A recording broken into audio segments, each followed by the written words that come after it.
Okay, special guest Gracie, back in business. All right, here we go with Chapter 10 Goldie's Wishes. Protection Spell. When faced with danger, have no fear. Take heaps of courage, a pinch of cheer. What a worthless spell. Who could possibly face this kind of danger with no fear? My whole body was flooded with fear. It was seeping from my pores, and the bear could probably smell it like bacon wrapped pork chops. She roared, showing fangs as long as my fingers. Mine, she was saying. I'm going away now, I said. You needn't be upset, but the bear was already too upset to listen. Just because I can communicate with animals doesn't mean they won't rip out my throat.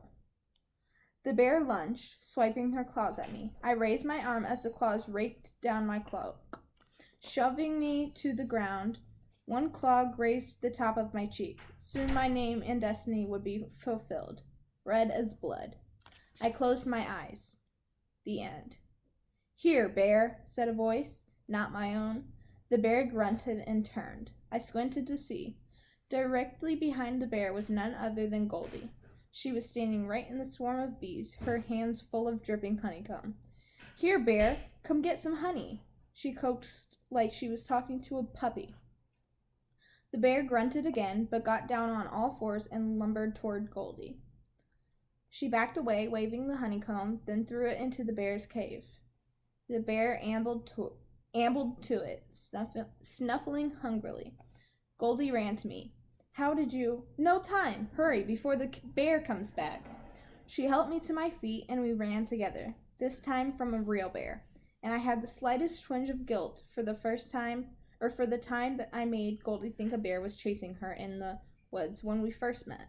Real bears are quite a bit more terrifying than imaginary ones. We ran and ran until we were both out of breath, and then we collapsed against a tree. Great gourds, said Goldie. I thought you were going to be bear breakfast for certain. Goldie was a mess.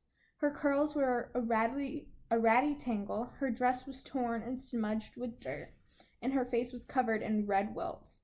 She had them on her hands, too, under all the sticky honey. Goldie, I said, you're covered in bee stings. I'm all right, said Goldie, but I could tell by her swollen grimace that she wasn't.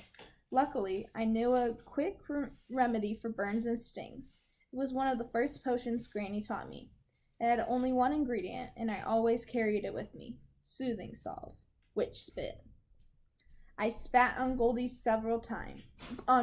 face several times. Oh, gross! What are you doing? Is this how you thank people for saving you from certain death? Rub it in, I said. It will help the pain.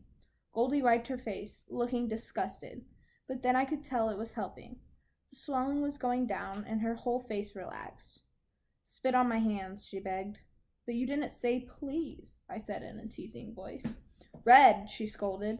I spat on each hand 5 times, once for each swollen finger. Goldie rubbed her hands together and sighed. How did you find me? I asked. I didn't, she said, Goldie. I found the honey hive. Is this one yours too? No, I said. I thought not. I still couldn't get the honey with all the bees swarming, and then the bear came, so I hid, and then you came. And I just knew that the bear was going to eat you, so I thought, I have to get some honey, because bears like honey, of course. So I held my breath and braved the swarm, and got the honey, and so you're alive. Goldie, you fool! You could have died from so many bee stings. Goldie's smile faltered. I bit my tongue. Rude, ungrateful Red. Is that any way to thank someone for saving your life? By criticizing them?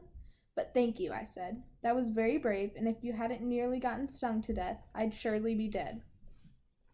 She looked down and blushed, then gasped. You're bleeding. I lifted my hand. Blood trickled over my fingers. On my forearm, there was a gash about 3 inches long. I had forgotten that the bear had clawed me. I hadn't even felt the pain until now. But with the excitement wearing off, the sting was setting in.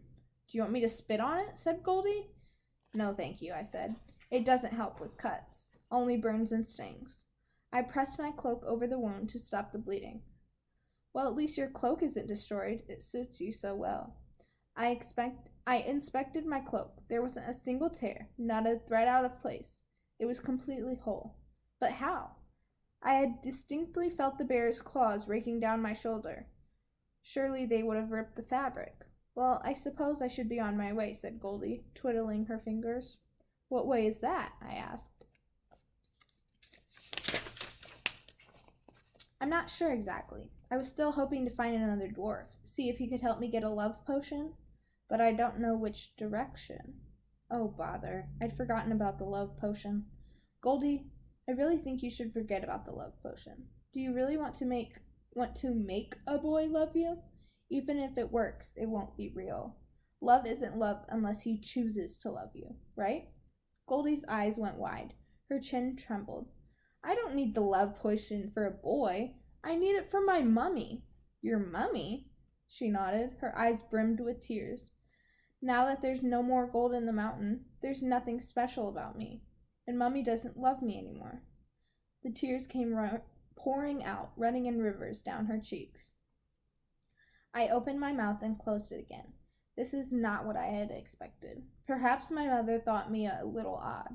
She might not understand me like Granny did, but I never questioned that she loved me.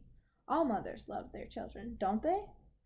Goldie turned and ran aimlessly through the trees. I could have let her go. I could have gone my own way, like I'd wanted to do from the start. But I couldn't just abandon her, and I couldn't really blame Goldie for wanting magic to get back someone she loved. Isn't that what I wanted too? I sighed. Goldie, wait! I found her sprawled face down in the dirt, sobbing. Soon she'd create her own swamp. I'm sorry I sent you away before, I said. Goldie stopped crying, but she didn't get up. I took a deep breath, steeling myself for what I was about to say. You can still come with me if you want. Of course, you probably don't. Goldie lifted her face off the ground. She had dirt smeared all over her, and her eyes were red and puffy, but they were hopeful. Do you mean it? I nodded, and I realized I did mean it. Even though she talked a lot and her bouncy golden curls made me dizzy, Goldie was slowly growing on me, and after last night, I really didn't want to be alone. But you have to keep up, I said. No dilly-dallying. Okay, said Goldie. She got up, brushed herself off, and wiped her tears, smearing more dirt across her nose and cheeks. Are you still looking for the well? Yes, I said. Perhaps it could help me with Mummy, too. Do you think it could? I don't see how it could, but who knows? We could find something else along the way. Right, said Goldie. Then we haven't a moment to lose. We must find love in life or die trying. She marched away with long, purposeful strides. This way, Goldie, I said. Of course. Yes, of course. She whipped around, and we continued along the river. That's the end of this chapter. See you guys next time.